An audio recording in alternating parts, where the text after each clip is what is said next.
why we wanted this because It's, this is, sorry. ready. Okay, welcome to the joint meeting between the Essex Junction Trustees and the Essex Junction Planning Commission. Please join us for the Pledge of Allegiance.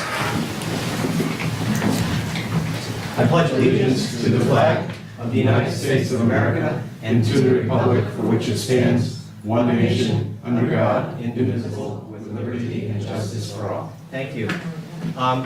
If you haven't signed in, please do so on the sign-in sheet. Thanks. Welcome, Joe. We just started, so come on in and have a seat. We've probably got a few folks. I think Lori is on her way. She said she would be here. Welcome, everybody. And you know what? Dave, do you want to say a few words to begin with? We're not really sure. We're going to try to run the whole thing jointly. No, I just think, just everybody make sure that if you're going to speak tonight, sign in. And there's copies of the agenda up there. Good enough. I think that the idea was a little bit kind of loose. The idea for the meeting grew out of a discussion that I had with the Planning Commission. I was here when you folks reviewed the conceptual plan for the McEwing property. And after you did that, there were a lot of questions there were some questions about parking, green space, open space. I think there were some questions about affordable housing. There were some other general questions about design five corners.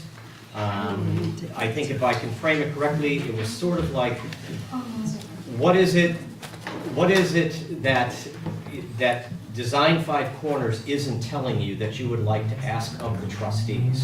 What is it that the village plan isn't telling the planning commission that you might want to discuss with us? And so we talked about it a little bit. And I said that we would try to have the two boards meet and kind of have as much as possible, a relaxed meeting, kind of an open discussion. But I thought to kind of kick things off, in the interim, I had, and Diane and I both went to a meeting sponsored by the Regional Planning Commission about the economics of housing.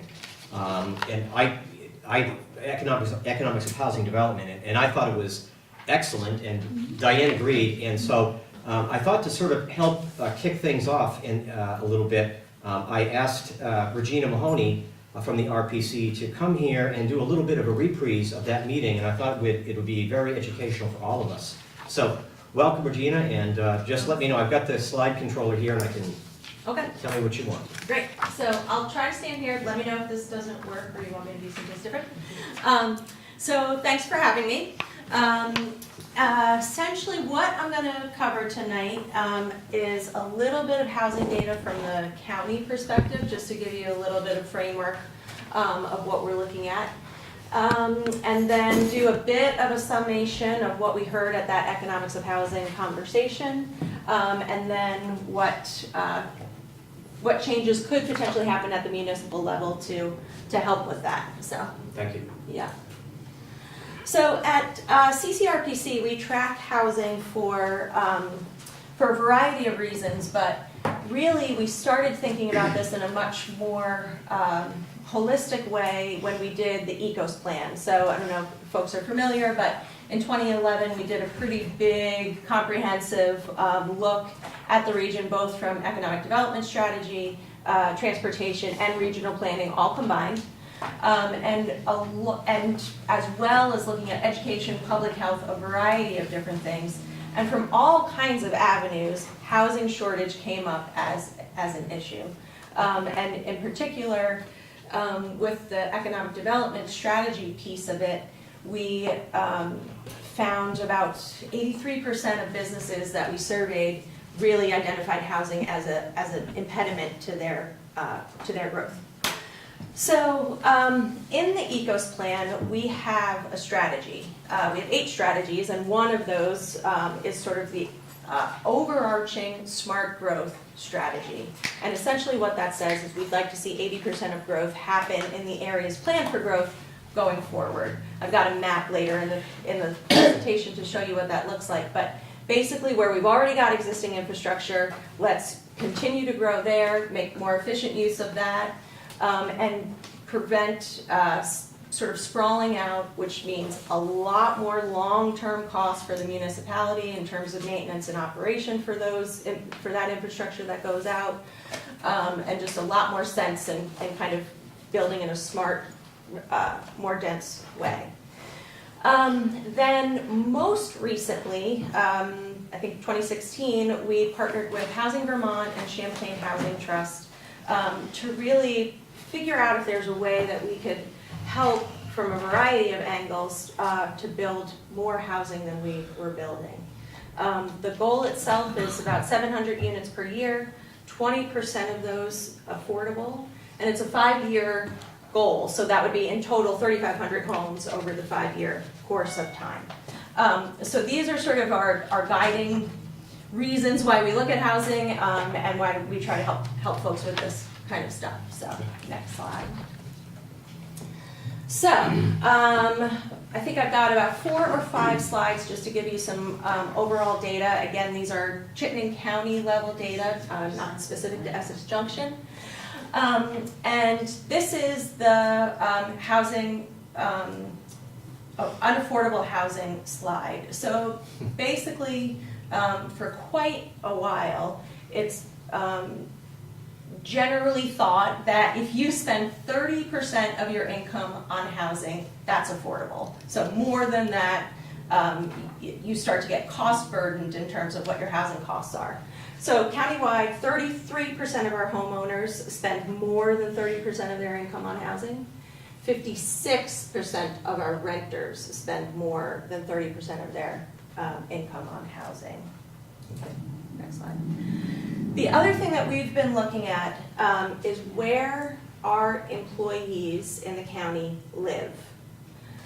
So this slide is a little hard to see because the numbers are real tiny, but basically it starts at 2002, and the top line, the orange line, is employees that also live in Chittenden County. The bottom line, the blue line, are Chittenden County employees that live outside of the county.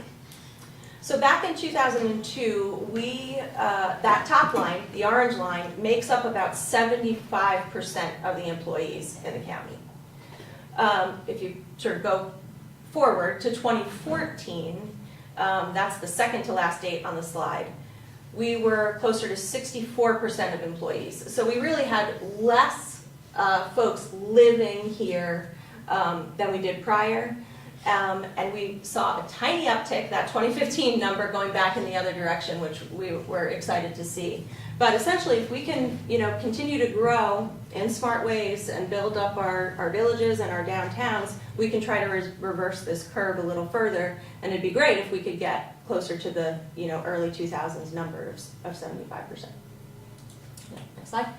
Other big demographic shift that is impacting housing supply and demand is that household size is shrinking. So this first date here is 1960, and our household size was about 3.5, and in 2010, it's under 2.4. Variety of reasons why this is happening.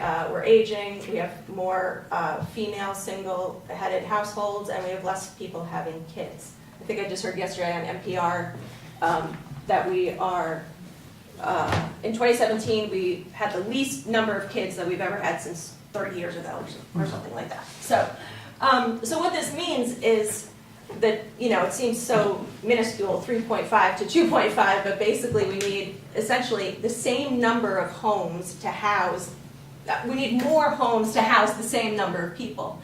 And we are growing in Chittenden County, but even without that, we are seeing the demand on the number of housing units that we've got.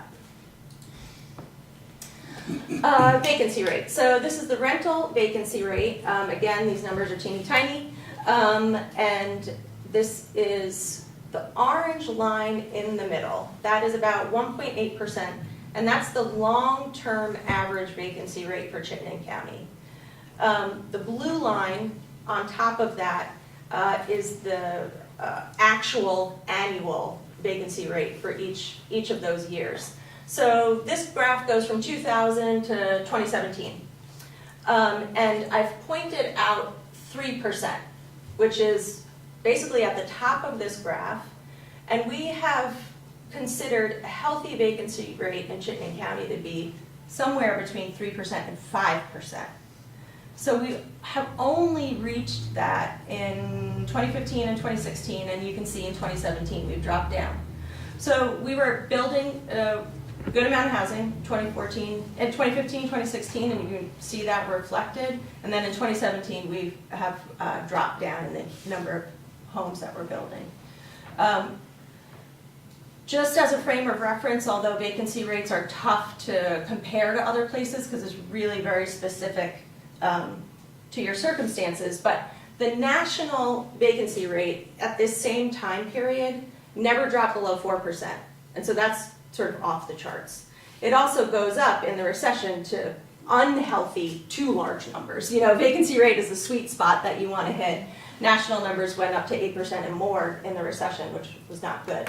But it's fascinating to know that it's not even gotten below 4%. So this is a number that we really look to a lot, and hope that over time we'll continue to see that number go up a bit.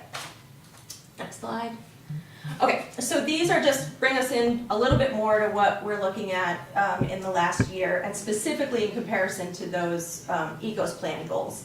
So this map on the right, the dark color, the gray, that's our rural planning area, and the turquoise, or the lighter blue, are all of our areas planned for growth, just sort of combined into one color. Excuse me, take a step back. Sorry, that worked. Okay, so our goal, the strategy 2 goal, is that 80% of our growth happens in that blue area on the map. Over the previous 5-year average, we were at about 86%. In 2017, we built 490 units, that's the number circled in blue, and that, when we sort of plot that geographically on that map, it's 79% in the areas planned for growth. So just shy of that 80% goal, and it does shift that long-term average from 86% down to 83%. So still over 80%, and these things fluctuate quite a bit, so we definitely look at that 5-year average more than just one single year. And the other thing that's important to note on this slide, UVM built almost 700 beds on campus. They did also demolish some dormitories, so it's a net gain of about 300 beds, a little bit more than 300 beds. We don't include that number in the total housing number because it's sort of apples and oranges. It doesn't really compare very well, but it's an enormous impact on our housing needs, so it's important to point it out. Okay, so this is our housing numbers going back to 2010. Again, you see there are planning areas on the left-hand side. So you see the rural zoning, the rural planning area in comparison to the others. So you can see, as I talked about in that vacancy rate slide, 2014, 2015, 2016, we were doing pretty good, up above 600. I should say on this 490 number for 2017, that is still preliminary. We've got some corrections that we've got to work out. And so we may see that 916 in 2016 drop down a little bit and the 2017 number come up. It's pretty tricky to figure out exactly when the COs were issued in each town. So we will work through that a little bit more. And again, what's added to this slide is the bottom row. Those are the affordable units. I don't mean to interrupt you, but are these figures actually constructed or permitted? So what we count is certificate of occupancy. Perfect. So it's constructed and it's ready for occupancy. The tricky thing with getting this number precise is that it's very surprising, but everybody does the CO a little bit differently. So it's interesting. And South Burlington doesn't do COs for single family and duplexes. So for them, we've been counting zoning permits, so it's tricky getting this number right. But it's great to have this level of detail because we're getting the real numbers from the municipalities. It's not it's not a survey, it's not an average, it's really what's happening. So the affordable numbers at the bottom, so in 2016, that was the first year of the Building Homes Together campaign. So we hit that 700 mark of the total goal that we were trying to hit. But we came way shy of the 20% affordable. So 20% I think would have been about 140, something like that. And we only saw 69. And we still are collecting that affordable number for 2017 to see what that looks like. Guessing it's probably low as well, just because the total as well, but we'll see what that looks like. Then this is just looking a little bit way back, just to give us a sense. Now, super important, especially because of John's question, this is now zoning permit. It's not constructed, so you're going to see the numbers be different from one perspective to the other. But this goes back to 2000. The top blue number are multifamily building permits, and that range that they're sitting at the top, 700 at the low number, 900 at the top. So we were doing a lot more construction in early 2000s than we're doing now. The orange yellow line at the bottom are the single family building permits. And so you see all of that sort of drop down in 2007, no surprise, and then it's coming up a little bit more. Excellent. Okay, so here's where I'm transitioning. So those are just numbers to give you a bit of perspective of what's going on countywide. And this is going to just be a summation of what we heard from the developers at the Economics of Housing workshop. We had 2 public sector, private sector developers and 2 nonprofit developers, Housing Vermont, Champlain Housing Trust, and then Redstone and Brad Dusevich. And I've got some information sheets that I'll pass out to folks before I go that has the URL directly to those workshops, so you could watch it if you'd like. And I don't know that the actual program was much more than an hour, which is a lot, but you could sort of scoot through if you wanted to. Sort of broader picture, land values in New England are more costly than other parts of the country, and so we're starting off with high cost of land values, high cost of labor supply just in general. As we know, our sort of labor supply is short all around, and that is true for construction workers as well. High cost of materials, so we are pretty much at the end of the line. Anyone going to Boston, anyone going to New York City, they're sort of coming the extra mile to get up here, and so there's an impact in that. Also, we have to build to deal with the heat in the summertime and deal with the heating in the winter and trying to cool in the heat of the summer. So that, it makes the building envelope tricky to get that right. And then generally, permitting time, process, and the associated costs with that. Another sort of important point that does make it a little trickier to build in our places where we want to see this growth are urban soils. We've got some rules that really make handling those soils pretty challenging in the state, and the state's done some work to improve that a bit, but it's still a pretty hefty cost. Okay, excellent. So this is Ernie Carmelo's famous spaghetti flowchart. So this is all of the permits that you might need to get in the state of Vermont. The first column are municipal permits, then state permits. So that means not Act 250, that's all of your A&R permits, wetlands, all that kind of stuff. Then the third column is specifically Act 250, and those are the criteria associated with Act 250. And then federal permits, finally. And then the bottom sort of explains what the appeal, where you go for appeals from all of those things. It is complex. So, next slide. I just gotta say, I remember this slide in particular. I thought, wow, this was a real eye opener for me. It's just seeing this laid out graphically. Yeah. What development, and this was pretty typical. Yeah. This is pretty formidable. And I will say, so I don't know if you know about this, but there is the commission on the next 50 years of Act 250 work right now. BPA and a number of other groups are hosting a conference next Thursday at the law school to try to get some input on what really should sort of happen with Act 250. And definitely a conversation on the table is, A, can those two columns at least between the state and Act 250 get a little bit more in line? But also, could we get more in line with the towns? Yeah. You know, like it'll be interesting to see.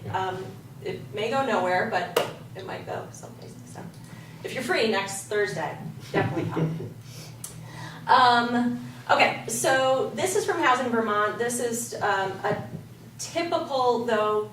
I want to be clear and bring Nancy's voice here to the table. There isn't really a typical project. So it's difficult to say that these are, you know, generally across the board always going to be the case. But so cost of construction, you've got your land acquisition, then you've got the sort of construction permitting piece of it, and all of the soft costs that go along with that. So what this is showing at the end of the day is a typical per unit cost, and this is for a 60-unit project, is about $256,000. That's per unit. Per unit. So you can start to understand why it's difficult to build to a price point that we'd like to hit. Next slide. Quick question on that. Yeah. Is that for a new construction or an acquisition we have? New construction. Is there much of a difference between the two? That's a great question, and I don't know that answer. Sometimes it costs more to do renovations and reconstructions, and 60 units is a big project, just so you know, like most of the ones that we do are around 30, and that seems to be like the number. If you go below that, it's not even worth it. So it's very, very tricky to even bring them in on a budget like that. Yeah. So this is another point that was made at this workshop. So the affordable housing folks have, it's even harder for them to kind of hit even the 250 price point. Because they've got a lot of other things that come into play. They've got a lot of different criteria that their funders are sort of asking and requiring them to meet. So it's even adding more to the cost of the project. They also don't recover funds in the same way that that a private developer is going to recover funds. So it's tricky for them to do what they do. To begin with, and it's part of the reason that capital is so important to sort of help them piece together and figure out how to get these numbers. So that's 256,000 plus another 32,000 down to a price at the end of the day that somebody could actually afford. So it's clear where the subsidy kind of needs to come in to sort of help the finances of that work. Next slide. Okay, so I think I've just got like 2 or 3 slides left, and these are just broad and hopefully will help with the conversation for tonight. But so from a regulatory perspective, what can you do? And some of these things are obvious and also a lot easier said at a broad scope than when you actually get into the details of it. But increased base density. So I would say most all of our municipalities in Chittenden County have a bonus density. So you kind of like set the base regulation at a certain perspective, and then you say on the back end, if you do all this other stuff, like if you build affordable housing, you'll get extra units. And the give and take of that is not working. It's rare. Bonus densities are rarely used in the county. Essentially, I think what's happening is we're asking too much of the developer in order to get the thing that we're asking and hoping that they'll do. And the process for getting the bonus density typically is a more complicated development process. So it means more time, more effort even to go through that review process versus something that could be much more by right and simple. And that doesn't necessarily mean it needs to be approved administratively, like the zoning administrator can do it. It can be at the, whatever feels comfortable for the community, but it shouldn't be so much in flux and a risk to try to get the goal at the end. It should be pretty clear what you're asking developers to do for them to be able to meet the ask. Similar point to dimensional standards. Density is one component of the zoning, but then you've got your lot sizes, you've got your lot frontage, which often sometimes ends up being much wider than what we would want a downtown dense walkable kind of place to be. Setbacks can come into play there too, and lot coverage can also be a limiting factor. Then parking. So it seemed pretty clear from the folks at the workshop that they know how to market their units. And with that, they know what parking they have to offer in order to sell or rent these units. So from their perspective, we could ease up from the municipal regulations in terms of what parking we are requiring folks to put in. A simplified review process, again, that sort of goes a little bit more to the first bullet point, just in general. I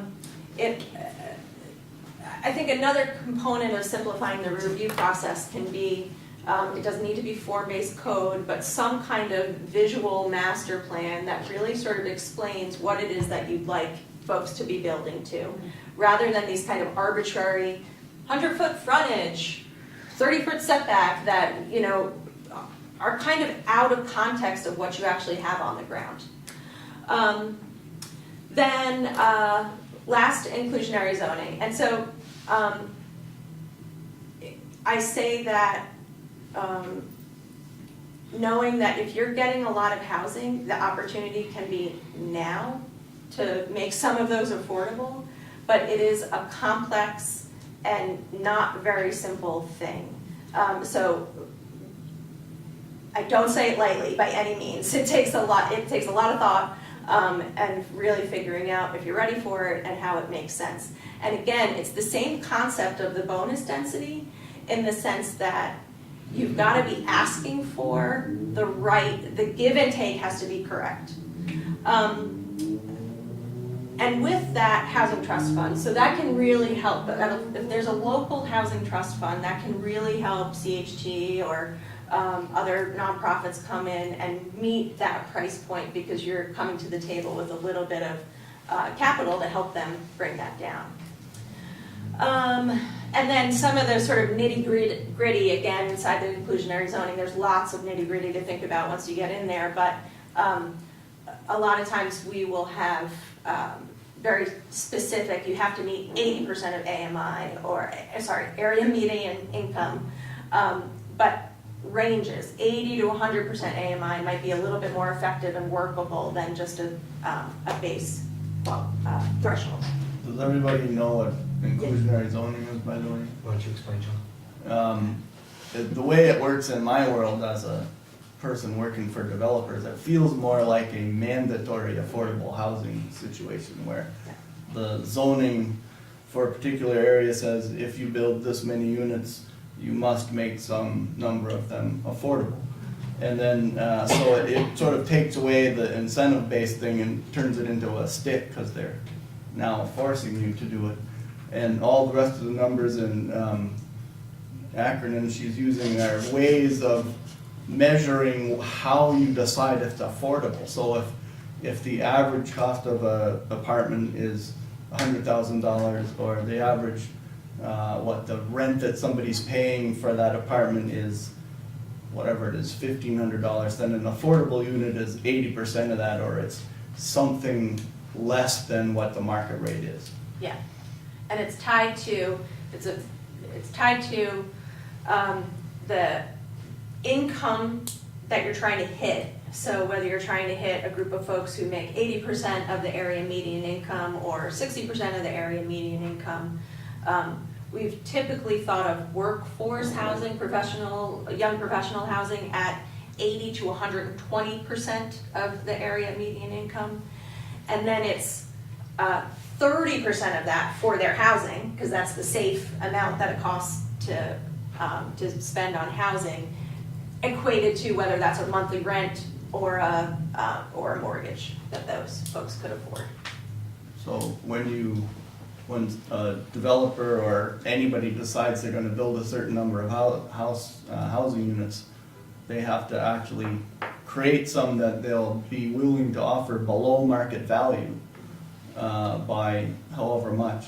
And so that makes it even more difficult to make the numbers work, because, you know, if I wanna build 20 units, but I had to have 3 or 4 of them be offered or you know, sold or rented below market value, I can't get my return on, you know, I can't get back to those numbers it cost me to develop them. So it's it takes a tricky situation and makes it even trickier to make the numbers work. So I think, you know, it's been tough to see projects really jump out and do that. Even, you know, sometimes they have to, so it happens, but. Yeah, and Just Sure. to add to that, I've spoken to several developers in Burlington where they do have inclusionary zoning, and they've made it very clear that the affordable units do not pay for themselves. And it's the market rate housing that subsidizes the affordable units. And because it's a private development, they don't have access to the, you know, the affordable housing tax credits and so forth. And they said it usually gets to the point where if they want to build, if zoning allows them to put, you know, 6 or 7 more units in the project, but if it triggers having to add 1 more affordable unit, they won't put those 6 or 7 additional units in just because the numbers don't work. So it can Yeah. be, Yeah, a and big challenge. it's a great point, because if you think about doing the inclusionary zoning without any capital, you're not helping the issue, you are just making it more difficult Yeah. for the developers to try to do what they need to do, because you're right, you can't, which is clear from the numbers, you can't hit that price point alone. You're getting in the way of the normal market working, and that doesn't always, you know, there's something else has to give. You gotta have some tax credits or some housing trust, or there's something that has to Yeah. make up the difference. Yeah. Okay, next slide. Okay, so from a non-regulatory perspective, again, the Housing Trust Fund is here because it's really not in and of itself a regulatory tool, but in some way in terms of helping capital, from a capital perspective. The other thing that can work is if there's actual municipal land that the community would be interested or open to having building housing on it. It takes a big cost off of the equation right from the beginning. Other thoughts, reduction of fees. This, you know, it can be a relatively, in the grand scheme of things, can be a relatively low impact, but it can still help quite a bit, particularly if you are thinking about trying to figure out how to incentivize the affordable housing. Maybe they're not paying impact fees or sewer connection fees, or, you know, the whole variety of fees that are required at the municipal level.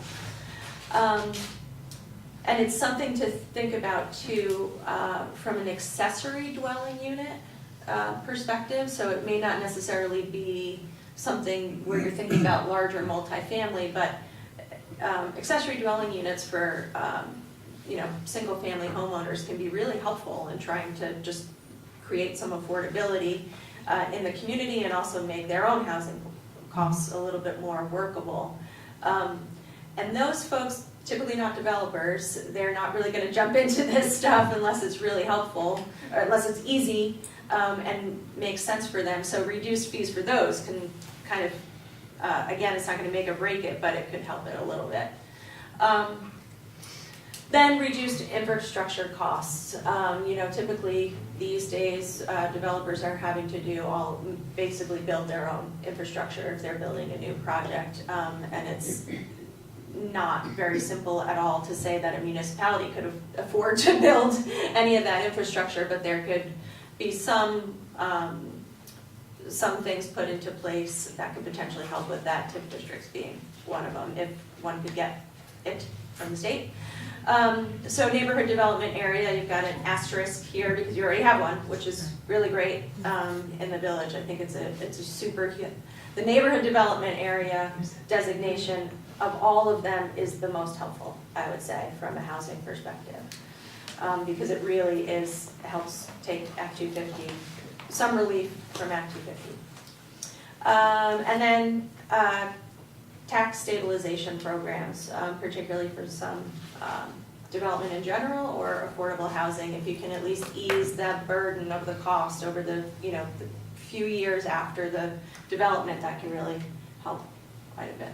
So I think that's it. Yeah. Okay. Original costs, and there was over $1 million in construction costs for a nonprofit. Yeah. What are those costs?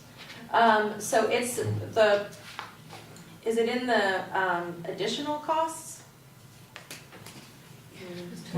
It was towards the There was an end. additional cost. That was the cost of money and development, wasn't it? Just kind of. Well, it just said construction costs, and I was just curious, it was like another $1 million, or was that, am I reading the chart wrong? Yeah, I'm not sure. We'll have to I look think, at I it. think it could be a couple of things. It could be HUD requirements, and it's also Oh, HUD HUD requirements. requirements. And if it's federal money, then they have to pay the Davis Bacon rate, which is the federal rate, which is more than some of the market rate people wouldn't pay, that they would put it out to bid as a contract. I This see. one? Next one. Yeah, so there's a yeah. 1.1 additional construction cost.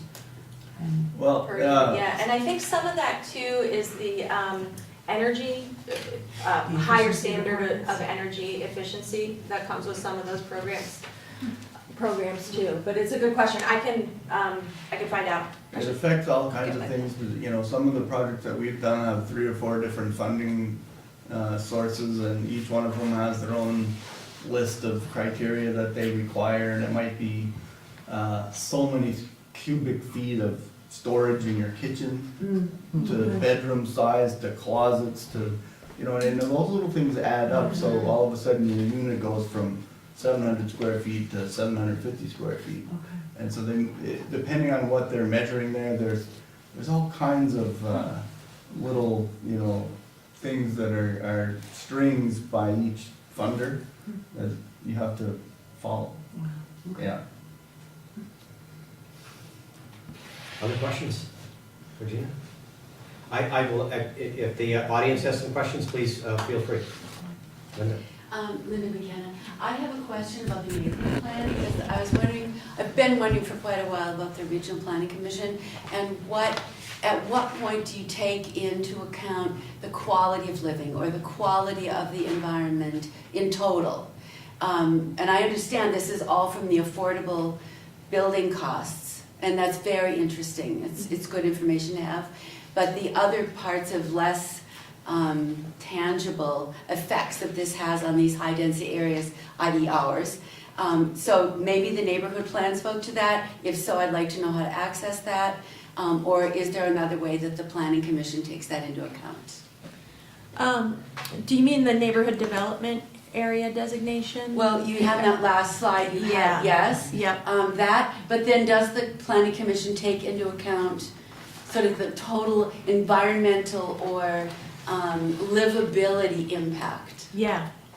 Yeah, in a few ways, I think. And, from our view, from our regional view, the benefits of growing in the areas planned for growth do a variety of things. It helps keep folks on transportation lines, which could potentially, transit lines, which could potentially help them get to work over time, even in the later stages of life where you can't necessarily drive. It helps with environmental costs in the sense of that slide where we're seeing whether employees are living outside of the region or employees are living inside of the region. The transportation and emissions costs from folks traveling quite a distance into their job is not a great environmental outcome, we don't think. And yeah, I'm not sure if that's exactly getting at your question. It really but- isn't. As I understand, you're looking at the whole of Chittenden County. I understand about density growth and all of that. My question though is, at what point does the Regional Planning Commission, if at all, take into account sort of the environmental aesthetic or feel of these areas, whether it's South Burlington or Essex or Essex Town, as this density is increased? Does the Regional Planning Commission take that into account? Oh, sure, yeah. So, I talked a little bit about making the regulations clear about what it is that the community wants. And that's heavily, and what I mean by that is really defining development that fits within the character and the scale of the community. More growth is going to look different. There's going to be a change associated with it, without a doubt. But there's change that can be done in a way that feels right, and change that maybe doesn't feel so right. And not everybody's going to be happy with where you land, but the benefit of doing visioning projects and really understanding what folks want to see in changes in their community, I think is really pretty important. And then you can try to make your zoning regulations, you don't want to be totally prescriptive, because you've got to give folks some leniency and some ability to really see a site for themselves and figure out how to build the best thing to build there. But you can put it in some parameters that the community is comfortable with. Thank you. Other questions for Regina? Regina, once again, that was excellent. Thank you so much. Sure, It was yeah. very, very helpful. Really Great, appreciate it. thanks for having me. Thank you for coming. Yeah. And you're very welcome to stick around, but, Okay. but you probably heard a lot of the stuff already, so it's okay if you want to leave too. But Thank you. I'll put in a plug for the Chittenden Regional Planning, is that the next housing forum that they're putting on is going to be about housing trusts. Some of our local communities, towns, have housing committees, and there was an overwhelming request to talk about local housing trust funds. So that's the next one that's in the series. Okay. I don't know, Regina might have more of an idea, I don't know when it's gonna happen. but I'm giving it a plug just because. Okay. Thank you. Before we go on to different topics, as for Regina, I just have a general Yes, question. please, yeah, go ahead, Here. please, yep. What it makes me think of is, I'd be curious to know, of all of the development that has happened in the recent years, how many have fit in that 120 to 80% of the area median income versus how much have just been pure market rent? In terms of a way of looking at, so when I look at or think of our zoning or regulations, we don't have the stick approach of inclusionary zoning, we have the carrot approach. If you do it, you can have more density. Is it being used? So we can then have that policy conversation of, do we feel the stick or that the carrot approach is working the way we want it to, or should we look at a hybrid carrot and or stick approach? And Robin, I don't know if you have the information available on top of your head. Yeah, I only remember one proposal that got one extra unit of development. And I think that was on Maple Street, and it was 5 units? The one on Memorial? I'm thinking of Memorial. I think No, Memorial. right off Maple. No, one is Pete.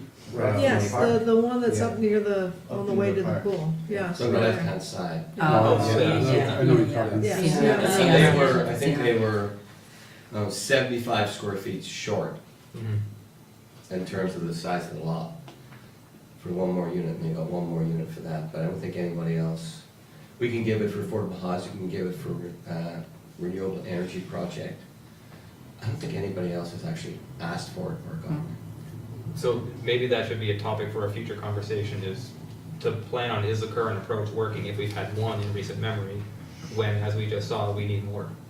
Well, I'd say it's a topic for tonight. I think that's something we Right. can discuss. Yeah. I think that'd be that's right on target of the kind of thing that we want to probably. So then, along those lines, in full disclosure, I do work for Housing Vermont. I worked there for 9 months. I don't work on the development side of things. I have very little understanding of how that works. I work around engaging residents in some very struggling properties that are all outside of Chittenden County. Mhm. So I don't feel that I have any kind of a conflict of interest today, but I put that out there in case anyone does. Well, we won't be making any decisions here tonight anyway, so it's okay. Okay. And, you know, and I'd rather have you err on the side of informing us versus restraining yourself. You know, because it's because of your background, you might be able to give some insight that the rest of us don't have. So I wouldn't feel conflicted about that. So That's what- just my opinion. So with that, I'd be happy to give the opinion that I don't think one unit is enough, and I think that our current, something needs to change, and it's either we need to change how our regulations are, or something outside of us needs to change, which the market, I don't think, will allow that to happen. Okay. As Regina pointed out, the neighborhood development area designation does have a requirement for affordable housing. No one's come in for development that's been approved. One has come in for development that's been approved since we got that designation. And that's a state controlled designation. If they meet the requirements of the neighborhood area designation, that includes affordable housing, they have a smoother ride through Act 250, A&R, and so on. If they don't meet those requirements, that disappears. They have to go through the normal channel. But correct me if I'm wrong, that was in what year, 2015, 16?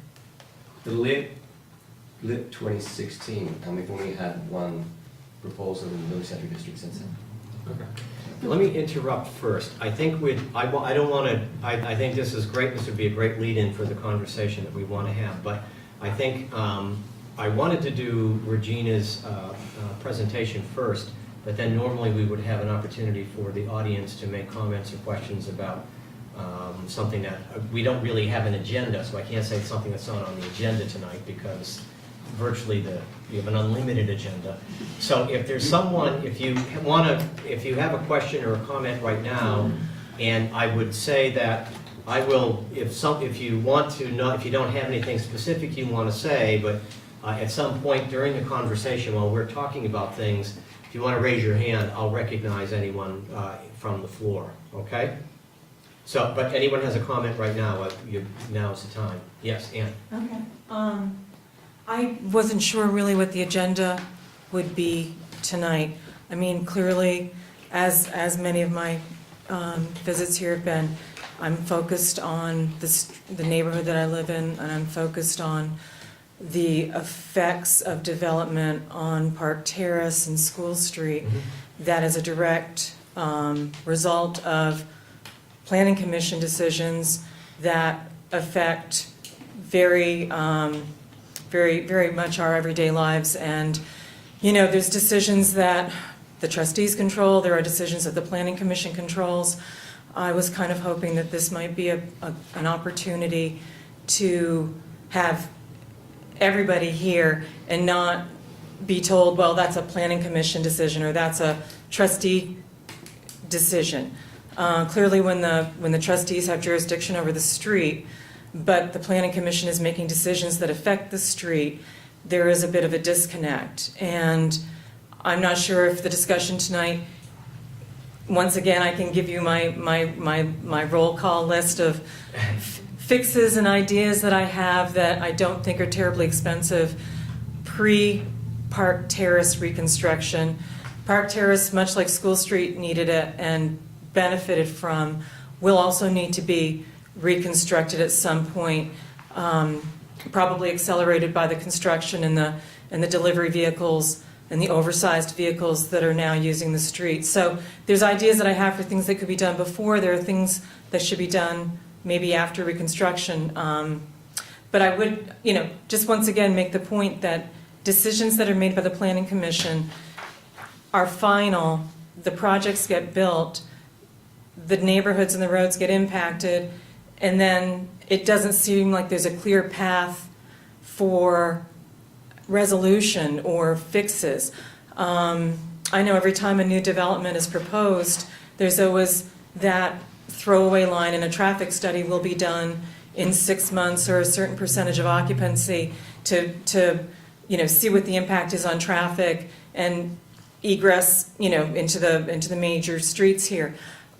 Do those studies ever get done? Are they ever presented? Is there ever any are there ever any changes mandated? Because yes, in fact, the impact on the street is greater than what it said. It just seems like that's a throwaway line that's inserted into all these applications and approvals that I just don't think ever really, we never see anything after that. And I suppose we forget, or you assume we forget, or you forget, or it just doesn't happen. And so I'm just throwing that one out there to you as well. So depending on whether or not you want to talk about specific Park Terrace things, I'm game. The other concern that I have, and I think bringing it before you with the Planning Commission and the trustees, is the Crescent Connector. Mm-hmm. And the Crescent Connector as approved, as presented to us and approved and funded by the state as a road to funnel traffic, to mitigate congestion at the 5 corners, to act as a 2-lane throughway, tiny throughway. That was what was presented. That was what's been approved. That's where the right-of-ways and all the planning seems to be going. When the development plans for the buildings that have been proposed for the land that will be accessed when the Crescent Connector goes in, I don't know what you want to call that. Is there a short? It's Black Rock plan, or I don't know if there's even like a name to call it. Yeah, I know what you mean. We can call it the McEwen property. The McEwen property, okay. So when those buildings were presented at the Planning Commission meeting, there was a map presented that showed the Crescent Connector. A dramatically different, insanely different rendering of the Crescent Connector. There was in the Mr. Pierce's manager's report kind of a throwaway line stating that, well, hopefully this all gets addressed and we can work with the state or whatever, this won't really be a big deal. But as I looked at the plan, instead of a 2-lane road now, it's basically functioning as an access road for the McEwen development. There's angle parking on both sides. There's a 5-foot wide bike path, presumably behind where people are entering and exiting the angle parking. There's probably going to be traffic making left and right turns out of the development because it is a combination of 4 buildings with apartments and commercial. So you will have traffic, you will have pedestrians crossing. It's just a dramatic redesign of what was presented. So my question is, as not a traffic engineer, just a concerned citizen, is when changes are proposed by a developer that so dramatically change the design of the road, what happens? What mechanism gets triggered? Does it go back to the state for review? Does the Planning Commission have a say in what happens? Do the trustees, because it is a road? All of a sudden, are you presented with a change? But it just seems like there's a very dramatically different rendering I might be able to help a little bit here. Okay. I think that the accurate plan that's on is the one that's on the Regional Planning Commission's website right now. And please correct me if I'm wrong, but I think sometimes a conceptual plan that a developer brings in is conceptual, and they're not really paying as much attention to the specific details. They're looking at the buildings and other aspects of it, and I would go with the Regional Planning Commission. I'm trying to, while you're speaking, I've got a rendering of it here, but I'm not sure I can get it on. If their plans to develop hinge upon having access and having extra parking Yeah. because their proposal is deficient in parking. Yeah. You know, to what extent are you obligated to give the developer a heads up that this isn't going to happen, or this can't happen without going back to the state and basically getting a redesign of the road? Yeah, I think that this, again, this was a conceptual plan. We're not really looking at an application here. And I know that sounds confusing, and maybe I'm shelving things a little bit, but really, until the planning commission gets a real application for a building, and we want you to look at this, and it goes through all the details, they're not gonna get too far into the weeds on something like that. Do Okay. you understand what I'm saying? Yeah, I'm just, I want to be confident that the plan as presented for a 2-lane road with a parking lot at the end, not angle parking where people are backing into traffic, where pedestrians are going to be crossing the street. I mean, it just seems like it's a completely different rendering, and I just would like you to know that I think the village needs to be aware. I think citizens need to be aware. I think we're all looking forward to doing whatever can be done to mitigate traffic at Five Corners. But when the developer then shows up at the planning commission and says, we want to make X, Y, and Z plan, I'm just curious, what happens? Does the planning commission have approval to change the road, or does it go back to the state? No, not a construction project like that. It would have to go back to the state. And the plans, and so much of that is already locked in from scoping studies. 60%. Yeah, it's not gonna be, they're not gonna allow something that's gonna have people backing into a major thoroughfare. I'm pretty sure they Okay. won't do that. So, Pretty sure. and that wouldn't even, yet if they were going to do something like that, yes, it would have to go back to the state, but I don't anticipate that that's something that's actually gonna happen. Because it seemed to my uneducated eye that was a complete redesign of the road. No, The they can't, a developer can't redesign a state highway. They can have a wish They can give list, it a I'm shot, but sure. it's not gonna work. Right, okay. Any chance, is this the appropriate forum to talk about Park Terrace, or Well, is I'm this wondering something we if- talk about another time? Would it be okay if we could talk about it some other time? Yeah, I mean, if we do it. If we do it. If we do it, and if I feel like Because changes can be let me made, put it something, this way, I think some restriping Park Terrace would almost be more of a capital project for the village. It wouldn't, I'm not really sure it would go into the planning commission's scheme. You're not talking about rebuilding the road or changing the direction. well, at some of the point, I road. think the road's gonna get rebuilt, but Yes, yeah. but you're talking about repaving, but I think Yeah. that it's really restriping parking spaces, that sort of thing. Yeah, I was trying to present things that weren't, That's Expensive. more of a public works, okay. capital kind So of project. I'll just make a comment. Yes. So, Amber, you're Yeah. capital planning Yeah. commission, correct? No. So do we know if there is a project in? I was just gonna say that, so with the capital planning committee, what we do is any kind of a project that's $10,000 or over, that's what we get into, that's where we come into play. Right. Traditionally, those are road rebuilds, those are water line rebuilds, things like striping and whatnot. Those are the kinds of things that are really within Rick Jones's wheelhouse. Okay. Those are the kinds of decisions that he and village staff would make about how to restripe, when to restripe. If there's something significantly different, then I would hope that they would come to us trustees and say, this is something we want to do in the community that is way different than what we've done in the past. Are you on board with this?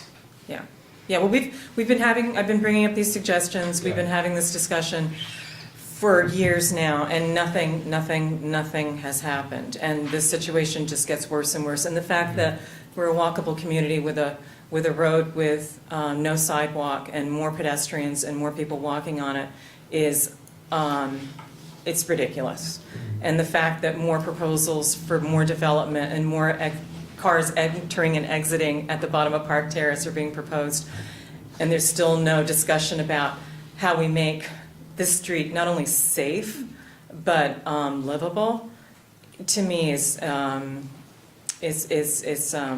a travesty. I mean, I don't see how the village takes pride in getting awards for walkable communities, livable communities, and it's not. It's just not, and it doesn't seem like we get like I say, I keep bringing this stuff Yeah. and writing letters, and I just don't, there's nothing happening, so I'm a little frustrated. Okay, we hear you. Okay, All right, thank you. yep. Thank you. And if you have something else that, in the course of discussion, let us know. Anyone else have a question? Good. If I, and thank you, Ann. You're welcome. I would like to maybe swing back to the kind of, where we kind of left off, because what I heard you saying is that the village basically has a carrot approach and to affordable housing. Is that correct? And you're wondering if we need more of a stick approach or something else. Is that where we were? I think it's time we evaluate our approach and whether we all as a community think our carrot approach is working. And Okay. if not, then looking to change it to something Well, else. there's a couple of decision points ahead of that. One is, are we achieving targets for growth that we want? What are they? How do we get them? What are we doing about it? And then the second piece of that is, are we achieving affordable housing targets? Again, how do we set a number? Do we want it? Is that part of our, is that something we're looking for? Mhm. And if the answer, once we get those goals on the table, then you can figure out if your incentives are the right ones, because they're probably, from evidence, not. And yet, I don't know that we've answered the other questions well enough yet to know. So I What guess to my do question about it. would be, has anybody ever talked to the developers to see what might work for them? What Well, would they like to see to encourage that kind of growth? I will say, going back to what you said, the Lego block schematic that they did for the McEwen site, they are including affordable housing to take advantage of the neighborhood area designation. So they proposed 274 units. So 20% of them will be affordable on this spectrum, depending on. And they're doing smaller units as well. There's been some studies done that say that younger people are looking for access, not ownership, whether it's streaming music, calling an Uber.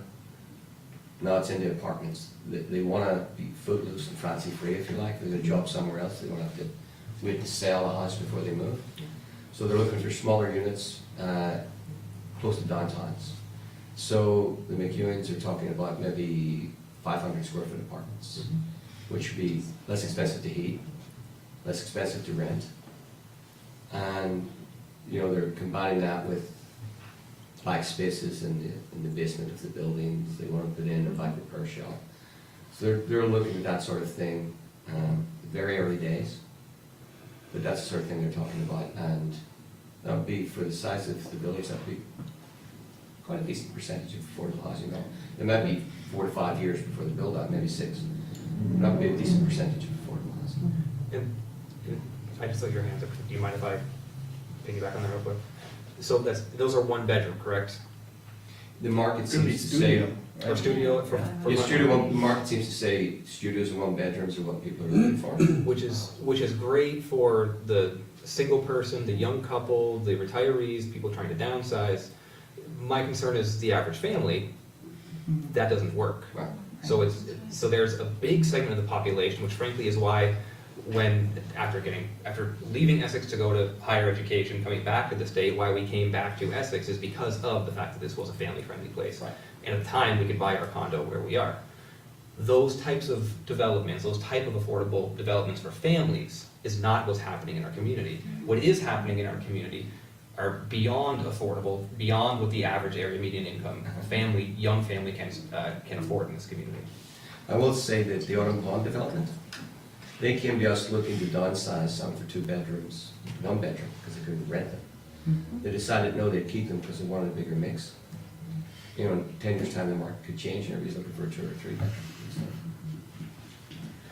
bedroom. Well, so based on what Robin said earlier about how there's been one applicant that came through with a bonus density request, then we have the village center designation, which doesn't necessarily apply to housing. We have the neighborhood designation. We offer tax stabilization.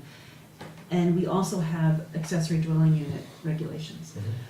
I'm wondering if instead of trying to figure out a way to make bonus density work, we work with what we have and make it a little bit more, make the public more aware of what we have, and perhaps have some kind of initiative to encourage our residents to look into accessory dwellings. I mean, that's a great way for them to lower their property taxes, it's a great way to do some home improvement. And if they're done within a quarter mile of the village center designation, they're gonna get another tax credit according to the session that just ended. So, you know, maybe. Yeah. We'll see what happens next week. But it feels like the bonus density question is still an important question we should discuss, but in the meanwhile, we have some things that we could be doing a much better job of broadcasting and then educating our residents to say, this might be something you should do because it will actually help your pocketbook and improve the affordable housing stock in our community, in the neighborhoods, without having to build additional buildings. Even though those are coming, this would be a different way to have affordable housing. Mother-in-law apartments, you know, those kinds of things. I just feel like we should really be focusing on what we already have. It's really low-hanging fruit. And they can be 2 bedrooms. Pardon me? They can be 2 bedrooms. And they can be 2 bedrooms, so, yeah. That seems like a huge benefit and an opportunity. So I apologize for being late, so maybe this was already addressed, but I kind of want to take a step back and ask, what problem are we trying to fix? Well, I think there are a number of problems, I don't want to say problems, but issues. I think discussing generally the concept of affordable housing was one of the things. But then I wanted us to sort of be on the same page in terms of why we want housing, why we're putting such an emphasis in Design Five Corners on multi-story mixed-use buildings. Are we all understanding why? And sometimes I think we all sort of take it for granted, but I wanted to go back a step and say, let's all touch base and understand why we have Design Five Corners. We're not talking about building, factories or something like that here. I mean, our economic development in the village center is going to be primarily from residential. Right. And I think what Regina was saying is that we're contributing to the overall economic development of Chittenden County by doing this. We benefit, but other people benefit, so we don't, maybe Essex Junction doesn't directly benefit, but maybe Essex Town does, or maybe Williston does, and vice versa. So I wanted to do that, but then I also wanted to take a step and say, in terms of Design Five Corners, I've heard some of the plan, as I've watched meetings, what is it that's not in Design Five Corners that the Planning Commission, when they're looking at an application, they draw blanks, they're not totally sure because this isn't really telling them everything, Right. the kind of detail. So is there something that they want to talk to us about? You know, what's our interpretation? Does that make sense? And so back to John's original point, and I apologize, I haven't looked at Design Five Corners in a while. Have we had the discussion of how much housing we want to build here? No. What's our goal? Because I think, to John's point, until we do that, it doesn't matter what all of the opportunities we have for developers to come in if we don't have a succinct, we have a design. Right. What does that mean goal-wise? And are we getting closer with Pearl Street property and McEwing property, or are we missing out on the accessory apartments? And I guess I kind of feel like we need to somehow get to a vision. Well, it sort of feels like, building on what Lori said, because we don't have a specific vision or goal on what kind of housing we want in the village center, we're just going with what's presented to us. Right. And Can so, I was just, sorry to interrupt, but I was just wondering if Regina had any feedback. Is there a goal as far as each community, do we have those numbers out 3,500 there? units. Not from us. Okay. So we have that countywide goal. Years ago at the RPC, we did identify targets at the municipal level, and we haven't done that again because they were not received well, I will say.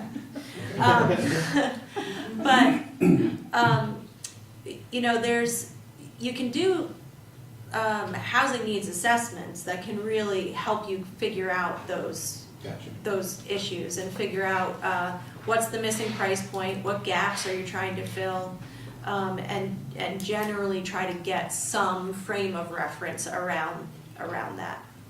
Thank you. Can I ask another question, Regina, just to follow up on that? Yeah. The 3,500, is that goal broken down more? So 3,500, X percentage 1 bedroom, X percentage 2 bedroom, or income ranges, it's just 3,500 units? Yep, Okay, yep. thank you. Oh, all right, oops, sorry, Elaine. I'm not running, sorry about that. Barely. When you were, Andrew, you talked about affordable housing, we're talking about affordable housing for families instead of just the young 20-somethings, whatever. The other thing to look at is the age of our population and what we're retaining here. In general, the fastest growing segment is that 50-something plus, you know, the baby boom. For here, I'm telling you right now, we just had a meeting, I was at the Regional Planning Commission, we met with UBM, they were talking about keeping people in this state, young people here, and how difficult we're having with keeping people. I'm saying that there's a lot of people that are getting up in age, maybe they want to do an accessory apartment, but maybe they want to downsize just in their home. Even some of these homes around here that were built in the 50s and 60s after IBM came here, maybe they want to get out of there. That opens up inventory for families, probably lower than the general new structures would be, okay? And it's still within the community, per se, and those people might want to go into these places that we have here, like George's talking about, they're very simple, it's a small unit, it's above commercial restaurants, what have you, stores, and stays, as Regina says, stays on the lines, the bus lines and other things, so that they don't need their car anymore. As we say, they're getting older, they don't want to use the car, they don't want the complication of the garage, all the maintenance associated with mowing lawn. So the young families can buy up that stuff and use the existing inventory. Then we don't have to lean so much on. So, Just to follow up on that, senior living place in the town, they have a 3-year waiting list, Mhm. exactly for that Yeah. reason. So according to the American Community Survey back when campaign time a little while ago, look at the American Community Survey from 2010 to 2016, the fastest growing age bracket in Essex Junction was 0 to 5, ages 0 to 5, at 28% of the or 28% of the growth was due to, or I'm sorry, the population grew 28% for the 0 to 5 age range. From there, it was 25 to 34 was the next highest at 15%. Then it was 5 to 9. Then after that was a 65 to 74. So you're right that the older population is growing, but the youngest of 0 to 5, 0 to 9 are outpacing that. Is because of the 25 to 34-year-old growth that's coming into our community.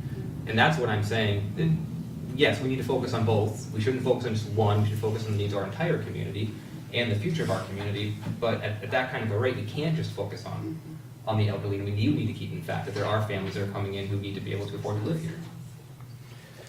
Well, then the other aspect of it is when you talk about afford to live here, as we all know, the cost of living index across the country is different for every area of the country. The Northeast is the highest really in the country as far as cost of living. And so, and how you treat that in our communities, what we have for opportunities for employment that are increasing, provide a livable wage. And I don't look to Walmart or McDonald's to provide livable wages at what we call affordable living. I look at those as entry level, or to relate it to schools, I look at them as like elementary schools. I don't expect the Walmarts and the McDonald's to provide somebody, lifetime job, I'm gonna be able to afford to live here, I'm gonna be able to do anything. Just as much as I don't look at elementary schools, you teach the kid everything, he can go out and do everything on his own. No, there's different levels. As you move up through, you progress through things, and that's what we need to do. We need to find ways to bring in the jobs or the revenue. Maybe, as Regina showed you, the permitting process is very onerous in the state. It's insane. And they're looking at Act 250, but that scares off a lot of people. There's been a lot of opportunities over the years for our county for a lot of things, and those companies have left here. And I'm glad we've got what we've got, but it's difficult. And that's another topic that was brought up at last night's meeting. The guy came in from UVM, he's talking about Vermont. He says, as far as in the country, per population, per capita, Vermont was in the number 5, I think, in startup businesses, creating things, okay? But staying and moving on to that next level, launching, we were down at dead last. And why I think that is, because we don't, the permitting process, the taxes, everything that is involved there, you need to get to that next level. That's where we're dropping the ball, I think. And there's no doubt that no one thing is gonna fix an entire community's issues. We need jobs, we need housing, we need good childcare, we need good healthcare, we need good everything, there's no doubt about that, I'm not trying to dispute that. All that I'm trying to say is that there's a segment of the population of young families who are making up a significant portion of the growth and the current population that we have, that is only affordable to a higher than the average income in our county and even in our own community, especially with the newer things that are coming out. It's great the newest proposed development is gonna have some workforce housing, but again, if any of them need a second bed, Right. that's not gonna work for them.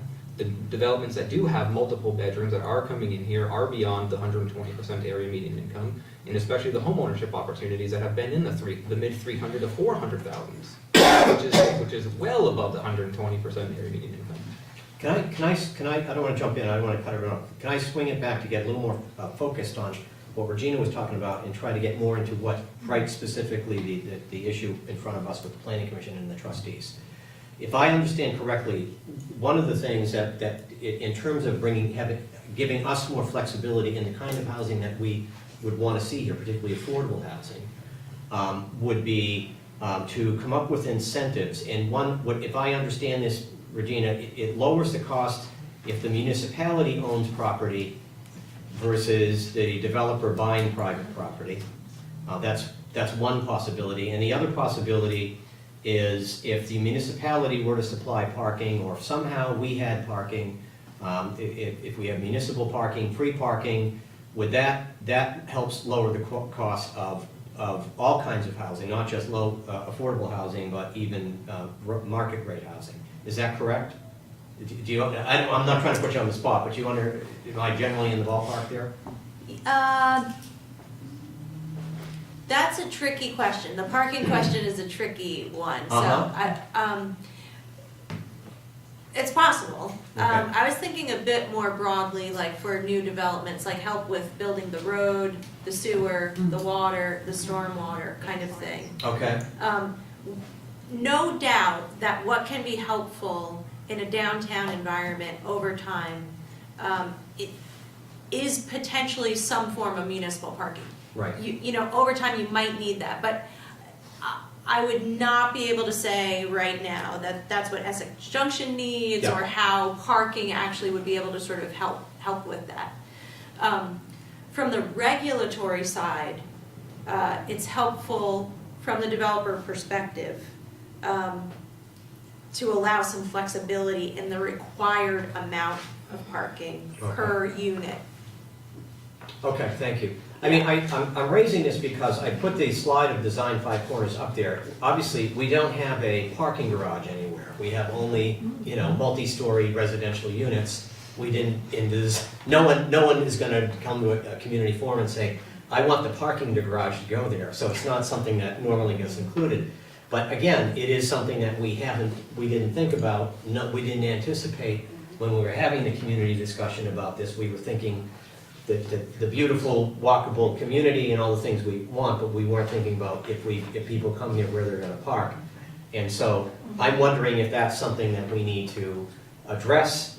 Is that a gap in Design 5 Corners? Is that something, thoughts about that? And then the other issue we have talked about in the past was the possibility of, if the village owned municipal property, if we own property, we're automatically municipal property. But then if we purchase property and we developed it under some kind of arrangement with a developer, we could then put in the kind of housing that you're talking about that might be more affordable and serve a lot of purposes. I want to throw those two ideas out there. I'll just jump in then. So the premise behind Design 5 Corners is that there's an increased density in let's say the downtown area of Essex Junction. And with that brings certain types of housing that tend to be lower cost per unit. In other words, got a lot of services, utilities, things that need to come together to support the housing that's easier to do if you have more units closer together, especially, if they're in an apartment building or something like that. So you're trying to bring your overall cost per unit down, which is the key thing to making them more affordable. Plus, you're trying to provide an attractive location by being near amenities such as transportation, nightlife, shopping, coffee shops, all this kind of thing that we're looking to bring into our downtown, our village center, so that we can have this walkable community where if you have a car, and I'm saying if, because that's not clear, it's sort of normal in suburban life, but pretty soon it's not gonna be taken for granted anymore. And if you live in a more urban environment, a lot of people choose not to have a car. Ideally, you might have a car for, one unit, one car per unit, but you certainly don't need any more than that. And if there was a way to share parking or incentivize people not to have cars by, providing other transportation options, then you're starting to reduce that footprint and reduce that cost for each unit. And that's really how you're gonna get this livable, walkable community, is by bringing more people together without having to bring all the baggage that goes with developing a housing unit. You go look to a single family home, we talked about how expensive they are, and you need land, and they're extremely inefficient when it comes down to it, in terms of a living, unit for living. So Design Five Corners is really trying to pack more benefit per square foot into a smaller area. And the trick is to do it so that it's still a wonderful place to be. And so that's what Design Five Corners is trying to show us. How can we do that and still have the green space, the parks, the amenities that we want, the walkable streets, and still put in, more development. So if we can focus on Design Five Corners for that portion of town, that might be okay, but then to get the rest of the layers in the development pie here, we still have to go out to, less dense areas and neighborhoods that start to be, less about apartment buildings and more about maybe their townhouses, or maybe their, 2 or 3, duplexes or something like that. So, before you get to the single family homes on their own lot, because that sort of density pattern, is, looking to be more dense in the center and less dense as you move out. I'll kind of You can get get there, there, and maybe in a roundabout way, and not to make anybody upset potentially, but I feel like in a lot of the discussions we have, or especially in the VC, in the Village Center, and we're trying to create what John's talking about, there's a lot of conflict with the requirements for parking. Right. So you end up, you have to give that space up that could be used a lot more efficiently for other things. So what do we want? Do we want that compact village center with as much efficiency as we can, or do we want a lot of blacktop out there for these, so you're if you're deciding to create a village center or a downtown, you kind of accept the fact that there is gonna be less parking, right? Because we wanna make sure these spaces are used to their fullest efficiency. And we've seen some of the results of developers working to give up some of that space to get more in other areas, to have larger sidewalks and contribute to a walkable community.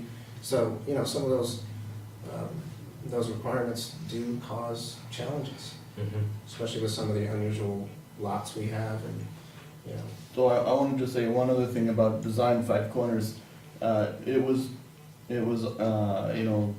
envisioned by the trustees. It was created by the community in a number of open forums. It was packaged nicely by the consultant, and now we've got it. And I know the trustees have essentially adopted it or approved it, but it hasn't actually made it into the code yet. Okay, so we know it's out there. We know what the vision is. It does guide us towards decision making, but we need to actually make it real, so that everybody who's looking at it and the decisions that we get to make are actually using that as a document.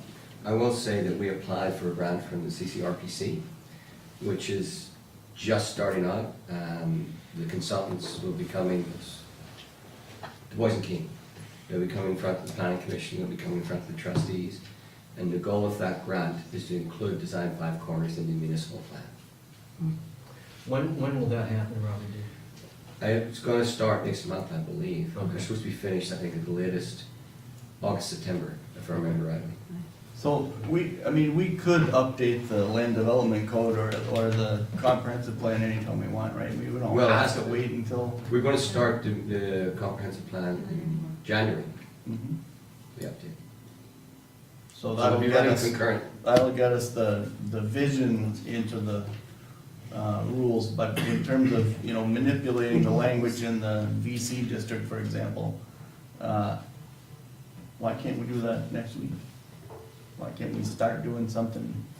We could, and I will say that when people come in, when the McEwens come in, they understood that the Design 5 Corners concept was going to be part of their proposal.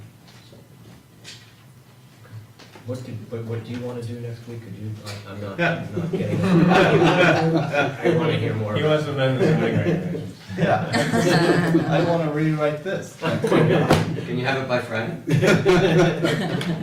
No problem. Just saying, we just did this, so, adopted in 2016 in December, so it's not actually coming around again for a while. Doesn't have a lot of dust on it right now. So if we want to actually embed more of that into it so that it starts to affect things that everybody can see right now, we Okay. just up the ante a little bit, we do some special meetings, we ask you guys to make some amendments to it, and off we go.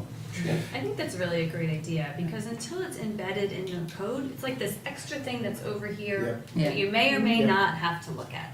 Mhm. Right, and we always feel like we're trying to figure it out, we're trying to Right. figure out how it fits in the box for each project, and it's just not.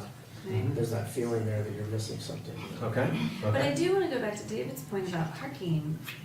I feel like that's another issue that we have to resolve. Okay. I don't know how. I agree, and I think it has to be, it's to the point where it needs to be a direction one way or the other, Right. if that makes sense. It does. You can't, with the density that we're trying to do here, you Yeah. can't have it all. So you have to make. And I want to be really sensitive to what Ann said, because that part of the village has seen a lot of activity Yes. lately, and stuff is happening over there, Yes. and Yeah. we need to really monitor that carefully, along with listening to the things that they have to say, because it's real right now. Yeah. And if we can make adjustments as we need to, and I think it's our responsibility to do that, including fixing roads and stuff, which Yeah. the planning commission would never be part of, but we could say, hey, Please do trustees, this. Please do it. please Please make do sure this. the road gets fixed. Yeah. That needs to happen. Okay. I think there's a couple things to look at. One is to address some of the issues that Ann brought up and other people have brought up in the community. It can be addressed through ordinances. We have ordinances, but we also have to have enforcement. They have to have teeth. The other thing that you're saying, John, about rewriting or amending the land development code, the LDC, it's fine if you want to do that, but if you recall what Regina said earlier in her discussion, what developers are looking at, you gotta be careful what you wish for, because as soon as you start, the more you can find this specifically, this is what you can do, this is what you can do, this is what you do, you're also limiting, you're gonna say, a lot of people are gonna say, well, we're not so keen on that, I think I'm gonna look elsewhere or not. It's, you're careful what you wish for, you can put it all in black and white, no gray, no opportunity for a waiver here and this and that. You can have real specific language, but I also caution you, because it's a double-edged sword and it can really hurt. Yeah, I'd just like to Well, that would be us clarify finding a that. strategic direction and agreeing Right, with together right. and saying, this is where we want to go. We know that this opportunity, we're leaving that behind, because this is the way we want to go. Well, that's what the comprehensive plan is. The comprehensive plan is what we've got. We've got a direction we want to go. It's a guide, it's a map for developers. We're not the developers. They come to us and look at it, and then they tweak it to what fits for them, and we try and work together to come to something that works best for the community as a whole. We're never gonna please everyone, and that's one thing you gotta get going. As soon as if we're out to please everyone, it's never gonna happen, we're gonna be spinning our wheels forever. So we gotta accept that, but try and, you know, where it may not work for everyone this time, maybe you get something here. So it's give and take, as Regina was saying before, it's this, you gotta give and take. Yeah, just to follow up on that, my comments were not to suggest that I think we tighten things up. It's to figure out a direction and to be more flexible in that direction, so that developers have a clear idea of what we're asking for, just like we usually do when we're talking about design or any of those other things that are kind of, you know, subject to opinions, a lot of opinions. And that's a really good point, especially with the parking. I think there's perception and reality around Yes, the parking issue of course. too, that, and around everything that we have. So we have to keep that in mind and try and do a better job of educating, I think, the public about it. Yeah, I agree. Go back to one thing. Early on, John, you mentioned green space, and we do have green space featured in Design Five Corners. Of course, it's very easy to make a nice colorful drawing. In reality, physical reality, it's a different ballpark. But again, it is something that I think it maybe speaks a little bit to your point, because as we gain downtown urban-like density, obviously the opportunities for green space is gone. But if you're really just going for the density, then you're willing to take that hit. On the other hand, if you have a vision of it being a little more, you know, I don't know what, a little more gentle and humanistic, then maybe you find some areas for green space. Is that the sort of thing we're talking about? And if so, what do we do about that? It is, I want to also say that if the municipality values green space, then the municipality needs to create some, and you're not gonna tell, I doubt there's enough development pressure where you can tell the developer to create it, because they're not, their goal is completely the opposite. I mean, they might see a small green space as an amenity for their own development, but if the community wants the benefit of a green space, then there's gotta be some community effort to help that along. So if we want to provide incentives for people to live here and like it here, then, you know, parking and green both might cost us some money. We might actually have to pay for it. We already know the community wants green space because we went through the heart and soul process. And the 6 community values that came out of it included green space. Okay. So I had thought that we had incorporated those 6 community values into the comprehensive plan. I'm not sure if they're technically there. I think they are, yes. Yeah, I thought they were. They're there. So it's really important that we reflect back on those when we have these conversations. And I think it's also important to, sorry, Dan. No, go ahead, go I ahead. think it's important to define what we want as green space. So do we want a patch of green grass in the middle of 5 corners and that's the green space, or do we want a park that people can play in? And if we want a park that people can play in, it's back to reality of perception. Last night at Summit Street Playground, there were 3 families, a guy with a drone and another guy practicing kicking a football. That's our park. So I mean, they're here, we have them. So is it that we just want to visually see green here, or do we want parks? See, excellent point. Okay, I mean, I remember getting the pushback, and I'm fighting for shaded parking lots. I'm asking for trees and shrubs and such, and they said, oh my goodness, it's on the north side. And it's like, yep, it is, so put one in. Okay, because the regulation says you're gonna put one in. You need to have so many trees. You need to have so many bushes, so much buffering and whatever else. So despite the fact that we're getting more urban as this comes, and it'd be nice to see that drawing updated to what the current permits are, because it'd be a lot less green on there. But I think it would give us a tangible recognition that this is what's going on. There are going to be those oases like on the Park Street School. It's going to be green, okay? But I also remember when George Dunbar, bless his soul, way back when, before Simon's, that was going to be a pocket park right there. Yeah. Okay, that was going to be our newest green. It's now a quick stop. So we need to pony up and put our dollars where our mouth is if we're going to go that route, or we need to amend our regulations to allow more buffer buffer medians and things as things go on.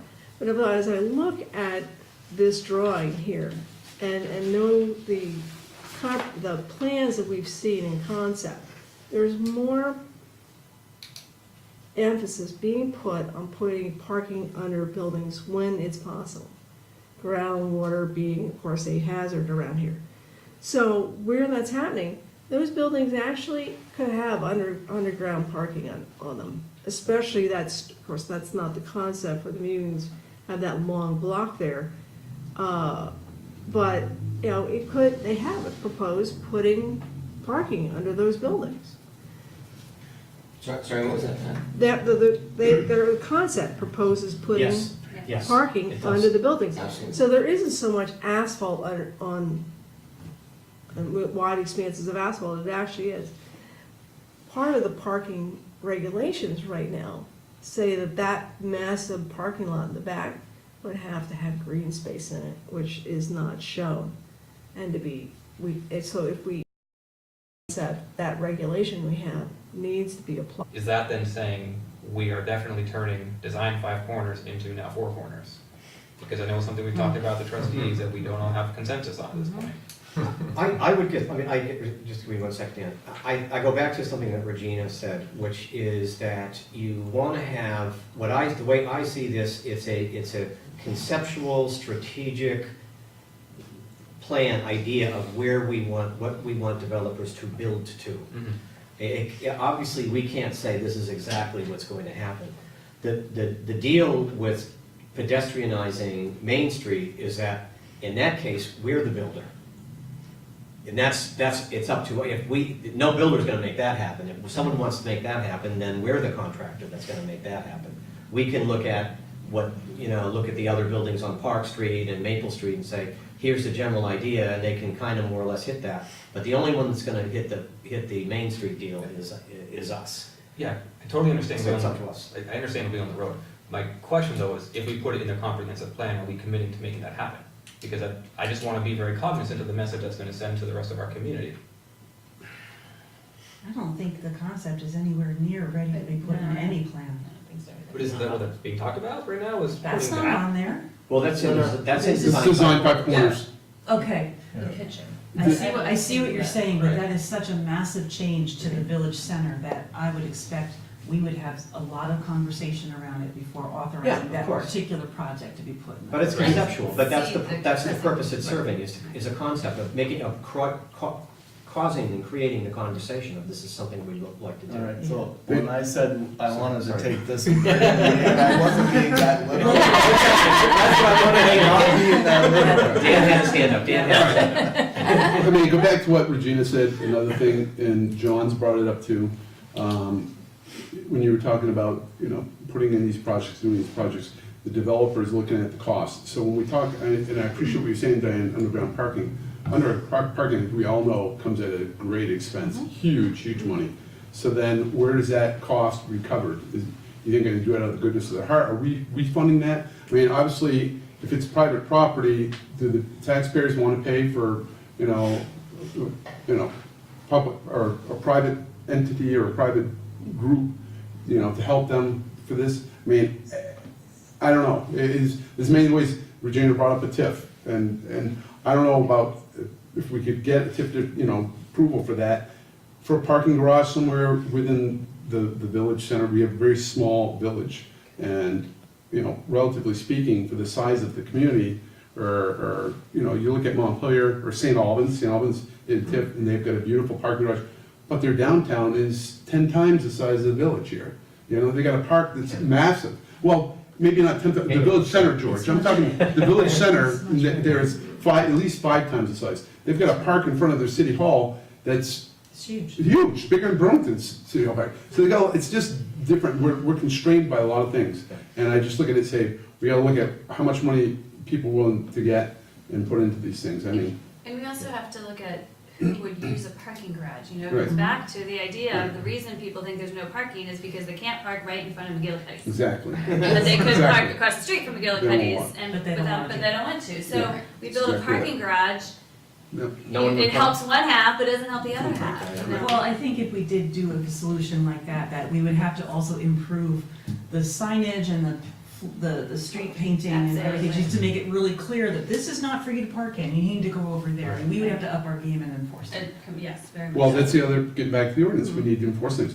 As I've said multiple times, we have no parking enforcement in this village.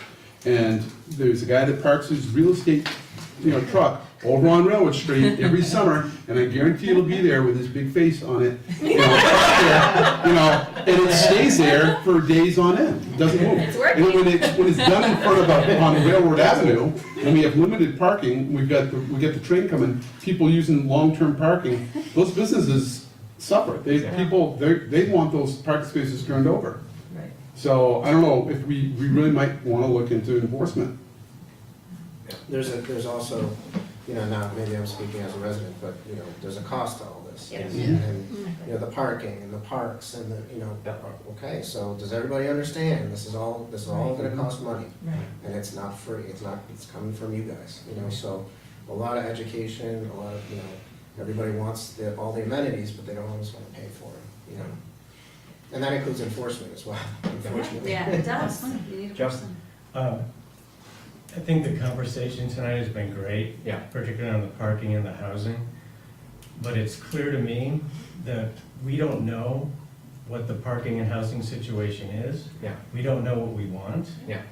And getting back to what John said very early in the night, I would like to make the suggestion that the village trustees establish some committees to really delve into these issues, a parking committee and a housing committee.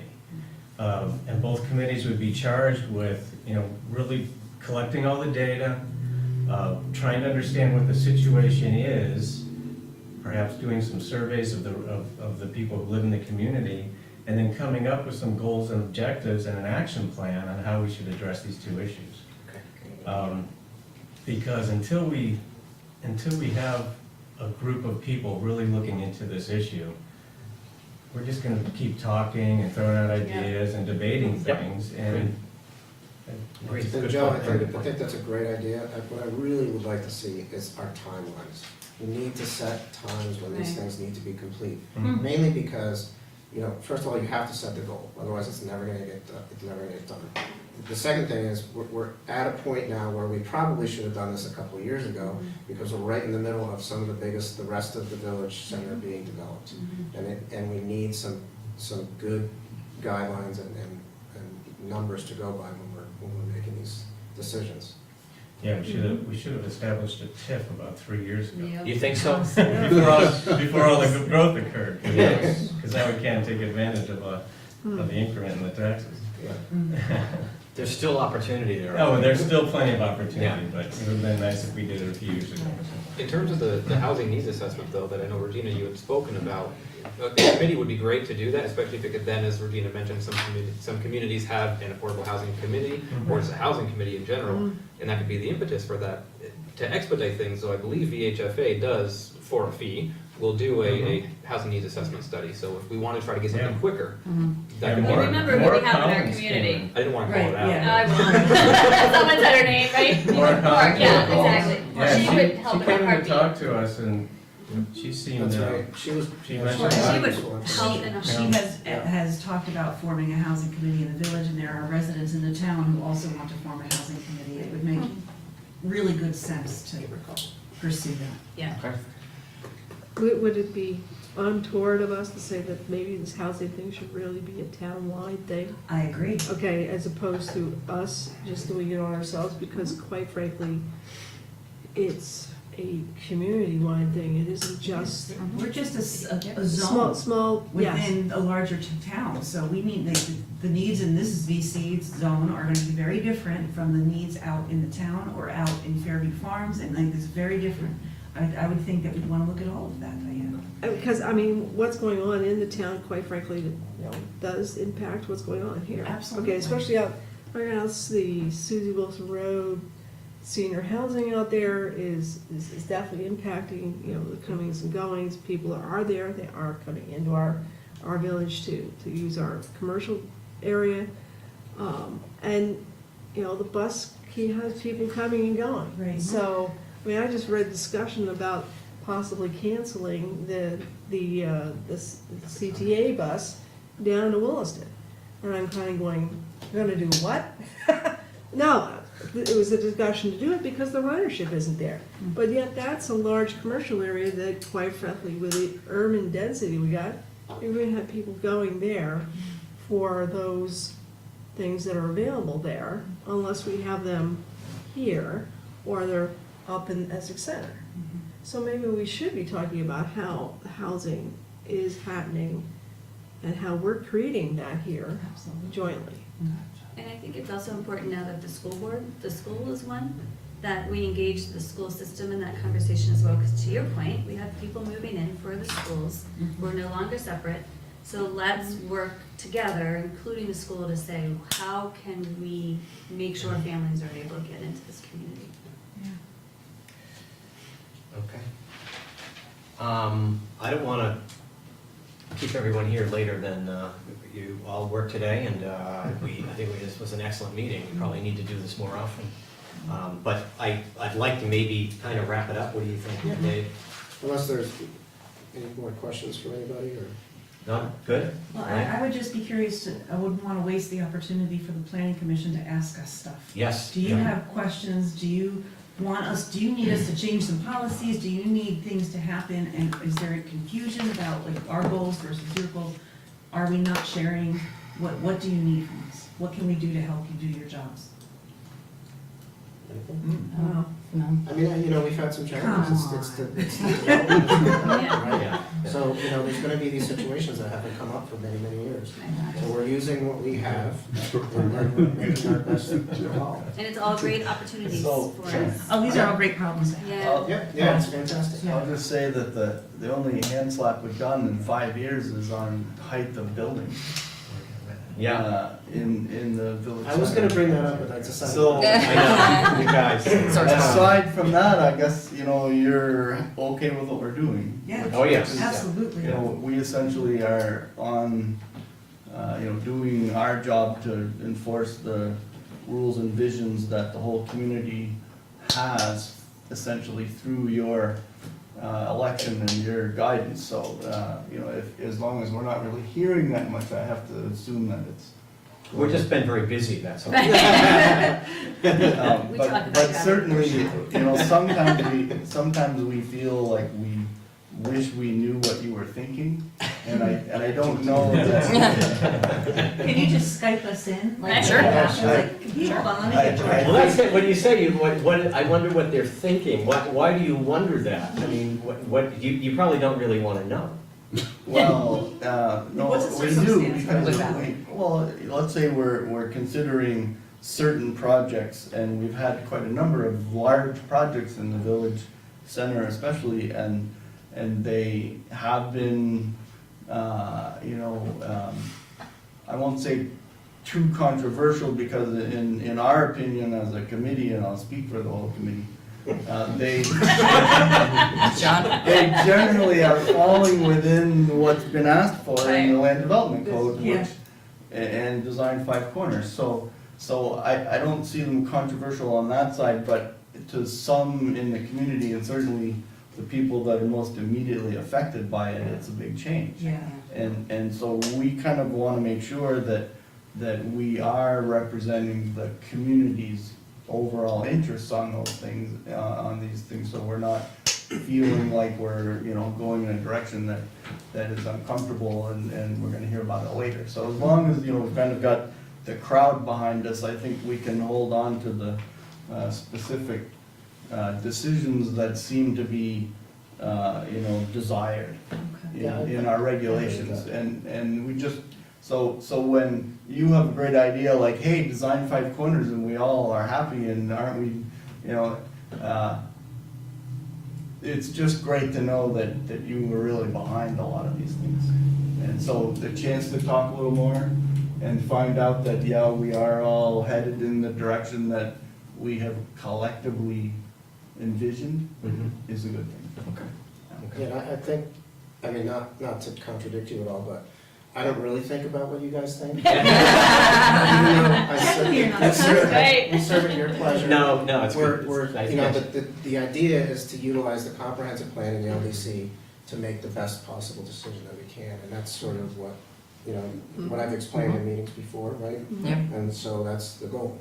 I- It's a little bit tricky when No, you I- talk about that's- some of these pieces. I was agreeing with John, I'm glad he wants, to, you know, he wants, I got the nuance, the difference, but by all means, when it comes to actually applying and looking at applications, we don't want you thinking, wondering what we think, that's not your job, and that's not what we would expect of you. Right. We didn't appoint you to be conduits or just mimics of what, you know, try to figure out what are the trusts. No, it doesn't matter at a certain point. You may do something that we don't like, that doesn't matter. If you've got the LDC and you're supposedly the experts, and we defer to you. So what's the deal with restricting our building heights? Talk to Elaine about that. Yeah, that was my fault. I think that was a case of, on paper, it didn't seem to be a problem. But then when the plans came out and the scale became apparent, it became a problem. And I really do think that was the case. And we have to think about the community. Exactly, As and well. there were neighbors that didn't want to tolerate that. And now seeing that there's gonna be additional development down the road of the same height, it's disconcerting for people who initially, who are talking about losing that village feel. Yeah. And it's a struggle between that density that we really want and that village feel that we wish we still had. That's a good point. You know, I don't know, when Peter Welch was here, I don't know if he said it or someone said it, but was putting the village back in the village. Yeah. Yeah. Yeah. And I think that was the issue. We know, we like Design Five Corners, we like the concept, Right. but at what point does density, do we become more like a city and less like a village? And I don't know what that, Right. I couldn't tell you what that is, and there's probably not a technical, but there's a feel to it, you know? And putting the village back in the village doesn't only mean buildings. Right. No, It's the community, Right. it's what's in the buildings, it's the people, it's how we get around the community, it's our schools, and there's so much more to it. We will still be Essex Junction, no matter what's out there, because we are Essex Junction. yeah. And we really have to try to remember that. Yeah. Can I ask a completely different question?